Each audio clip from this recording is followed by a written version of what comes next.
Jésus vit en passant, Jean au chapitre 9, Jésus vit en passant un homme aveugle de naissance. Ses disciples lui firent cette question: Rabbi, qui a péché, cet homme ou ses parents, pour qu'il soit né aveugle?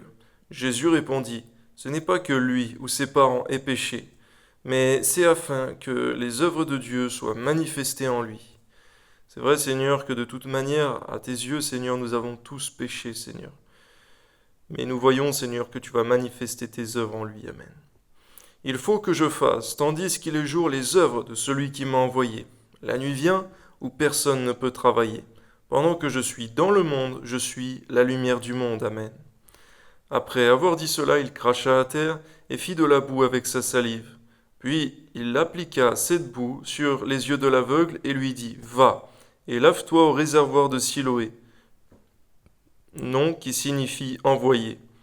Il y alla, se lava et s'en retourna, voyant clair. Ses voisins et ceux qui auparavant l'avaient connu comme un mendiant disaient: N'est-ce pas là celui qui se tenait assis et qui mendiait? Les uns disaient: C'est lui. D'autres disaient: Non, mais il lui ressemble. Et lui-même disait: C'est moi. Ils lui dirent donc: Comment les yeux?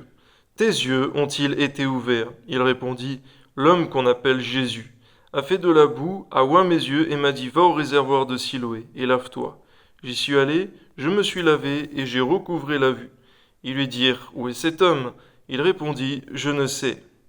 Ils menèrent vers les pharisiens celui qui avait été aveugle. Or, c'était un jour de sabbat que Jésus avait fait de la boue et lui avait ouvert les yeux.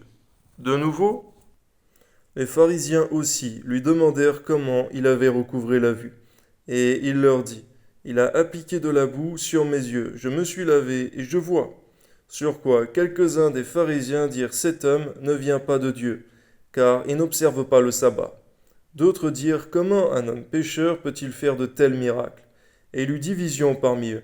Et dirent encore à l'aveugle: Toi, que dis-tu de lui sur ce qu'il t'a ouvert les yeux? Il répondit: C'est un prophète. Les Juifs ne crurent point qu'il eût été aveugle et qu'il eût recouvré la vue, jusqu'à ce qu'il eusse fait venir ses parents. Et ils les interrogèrent, disant: Est-ce là votre fils, que vous dites être né aveugle? Comment donc voit-il maintenant? Ses parents répondirent: Nous savons que c'est notre fils et qu'il est né aveugle, mais comment il voit maintenant ou qui lui a ouvert les yeux, c'est ce que nous ne savons. Interrogez-le lui-même, il a de l'âge, il parlera de ce qu'il concerne. Ses parents dirent cela parce qu'ils craignaient les Juifs, car les Juifs étaient déjà convenus que si quelqu'un reconnaissait Jésus comme Christ, il serait exclu de la synagogue, comme le Christ. Seigneur, nous voyons, Seigneur mon Dieu, que malheureusement les parents de cet homme né aveugle, ils avaient la crainte des hommes plus que la crainte de Dieu. Et aujourd'hui, Seigneur, tu veux que nous confessions ton nom, même si nous sommes rejetés des hommes ou même des institutions. Permets-nous par ta grâce de ne point manquer à cela. Amen. C'est pourquoi ses parents dirent: Il a de l'âge, interrogez-le lui-même. Les pharisiens appelèrent une seconde fois l'homme qui avait été aveugle et lui dirent: Donne gloire à Dieu. Nous savons que cet homme est un pécheur. Il répondit: S'il est pécheur, je ne sais. Je sais une chose, c'est que j'étais aveugle et que maintenant je vois.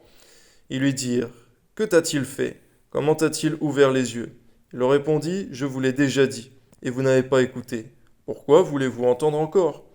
Voulez-vous aussi devenir ses disciples? Ils l'injurièrent et dirent: C'est toi qui es son disciple. Nous sommes disciples de Moïse. Nous savons que Dieu a parlé à Moïse, mais celui-ci, nous ne savons d'où il est. Cet homme leur répondit: Il est étonnant que vous ne sachiez d'où il est, et cependant il m'a ouvert les yeux. Nous savons que Dieu n'exauce point les pécheurs, mais si quelqu'un l'honore et fait sa volonté, c'est celui-là qui l'exauce. Amen. Jamais on n'a entendu dire que quelqu'un ait ouvert les yeux d'un aveugle-né. Si cet homme ne venait pas de Dieu, il ne pourrait rien faire. Ils lui répondirent: Tu es né tout entier dans le péché, et tu nous enseignes? Et ils le chassèrent. On voit l'orgueil de ces pharisiens, Seigneur mon Dieu, qui ne voyaient pas, Seigneur, que c'était là ton esprit qui parlait au travers de cet homme qui avait été guéri. Amen. Jésus apprit qu'il l'avait chassé, et l'ayant rencontré, lui dit: Crois-tu au Fils de Dieu? Il répondit: Et qui est-il, Seigneur, afin que je croie en lui? Tu l'as vu, lui dit Jésus, et celui qui te parle, c'est lui. Et il dit, « Je crois, Seigneur. » Il se prosterna devant lui.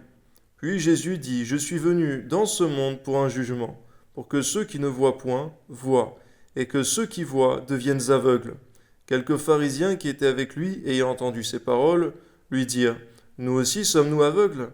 Jésus leur répondit, « Si vous étiez aveugles, vous n'auriez pas de péché. Mais maintenant, vous dites, nous voyons. C'est pour cela que votre péché subsiste. Garde-nous d'être dans le déni comme ces hommes, Seigneur mon Dieu, mais permets-nous, Seigneur, lorsque nous sommes dans l'égarement ou dans l'erreur simplement, ou même dans le péché, Seigneur, de savoir reconnaître nos torts devant toi, les confesser, Seigneur, et nous repentir. Au nom de Jésus. Amen.